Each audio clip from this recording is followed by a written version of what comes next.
Benarkah negeri Syam sebagai medan pertempuran akhir zaman?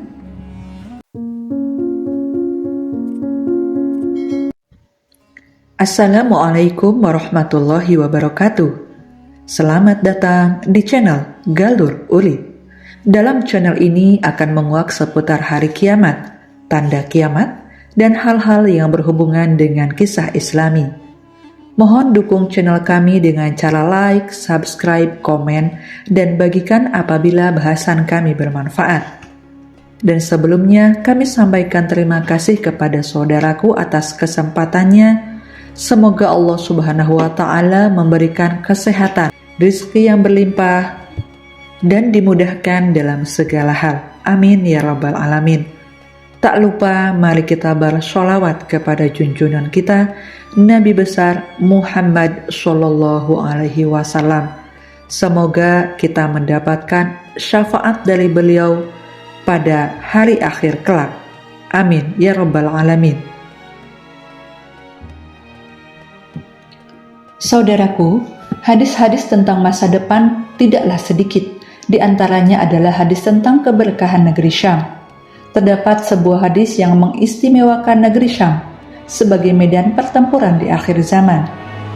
Hadis tersebut diriwayatkan oleh Abu Darda bahwasanya Rasulullah Shallallahu Alaihi Wasallam bersabda, "Sesungguhnya bara kaum muslimin di hari perang besar terjadi berada di Gautah, nama sebuah daerah di Syam, sampai ke sisi sebuah kota yang dinamakan Damaskus, kota terbaik dari kota-kota yang ada di Syam."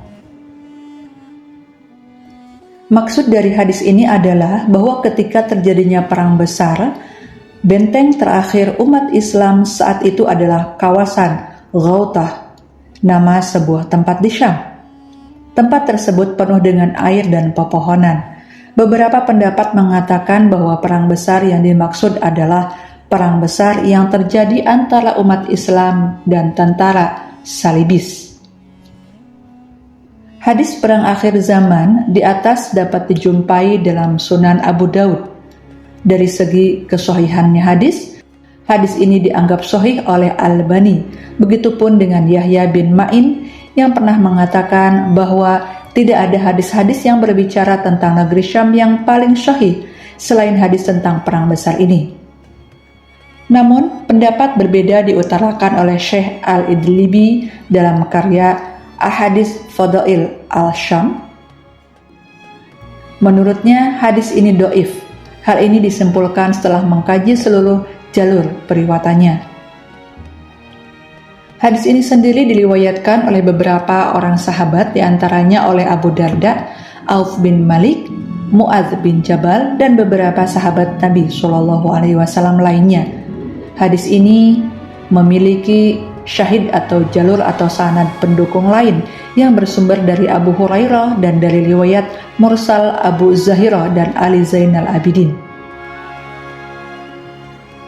Sepanjang sejarah, Syam pernah mengalami 3 perang besar.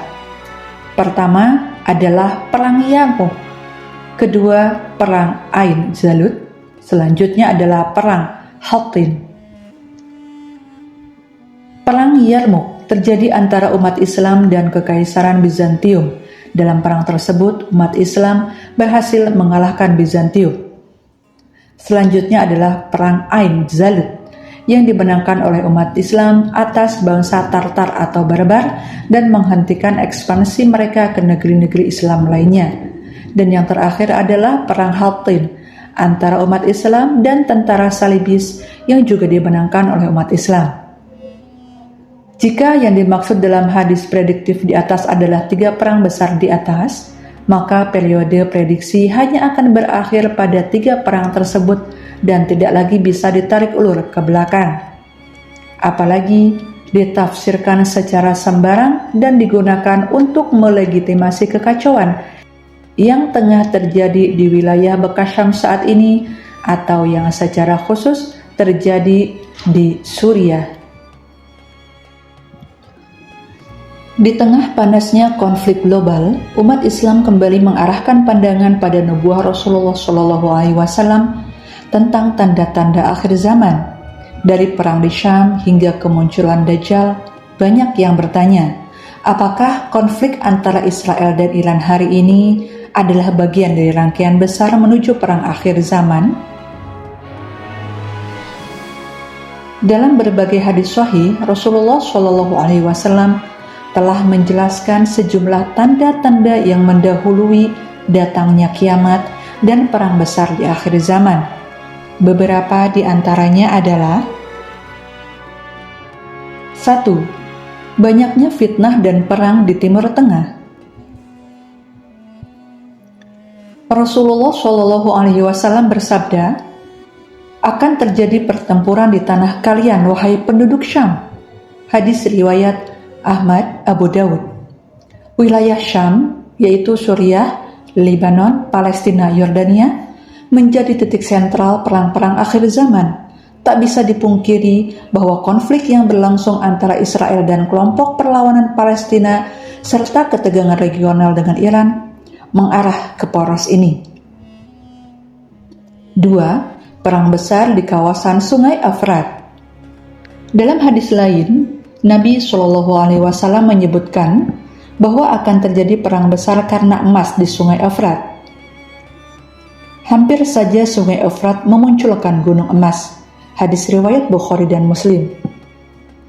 Menariknya, wilayah sekitar Sungai Efrat, yaitu Irak, Suriah, saat ini juga menjadi pusat konflik geopolitik yang melibatkan milisi Syiah yang bersekutu dengan Iran, Amerika Serikat, dan Israel secara tidak langsung. 3. Perpecahan umat dan perang saudara. Rasulullah Shallallahu Alaihi Wasallam memperingatkan bahwa umat Islam akan terpecah belah menjadi 73 golongan dan banyak pertumpahan darah antara sesama muslim. Akan terjadi banyak pembunuhan di antara kalian. Hadis riwayat Muslim. Hari ini kita menyaksikan konflik sesama muslim di Yaman, Suriah, juga Irak. Iran yang mayoritas Syiah juga banyak berhadapan dengan negara-negara Sunni secara politik dan militer, khususnya melalui perang proksi. 4. Kembalinya terjadi blok Barat dan Timur. Dari banyak prediksi ulama dan tafsir hadis, dunia akan kembali terbelah menjadi 2 blok besar. Ini terlibat dalam konflik Israel-Iran saat ini. Iran mewakili poros timur didukung oleh Rusia, Cina. Israel didukung oleh poros barat, Amerika Serikat, NATO. Ketegangan militer keduanya di Laut Merah, Irak, dan Suriah semakin memanas. Serangan udara Israel ke wilayah Suriah yang dituduh sebagai basis milisi Iran telah menimbulkan kematian para jenderal Iran dalam beberapa bulan terakhir. 5. Kemunculan bendera hitam dari timur. Diriwayatkan bahwa akan muncul pasukan dari arah timur dengan bendera hitam.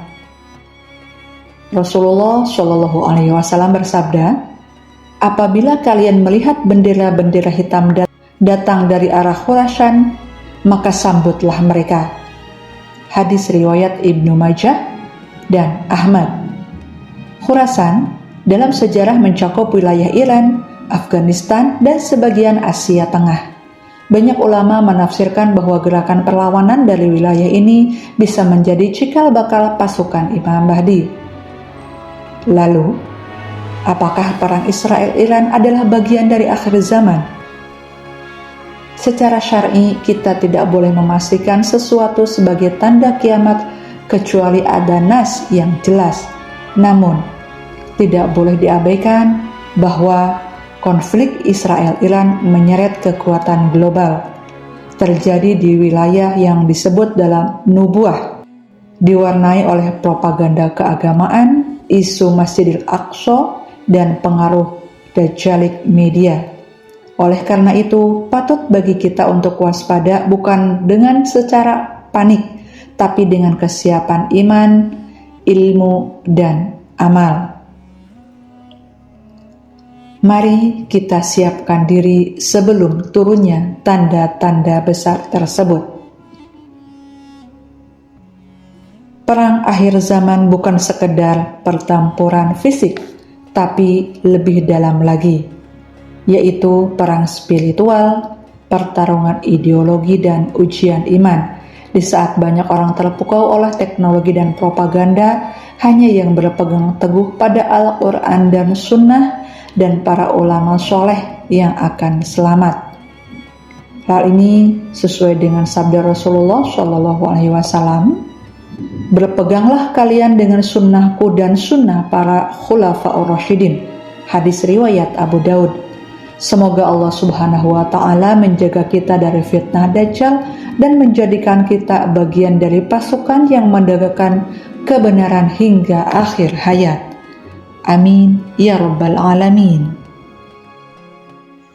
Demikianlah bahasan kali ini, semoga bermanfaat. Terima kasih atas waktunya. Assalamualaikum warahmatullahi wabarakatuh.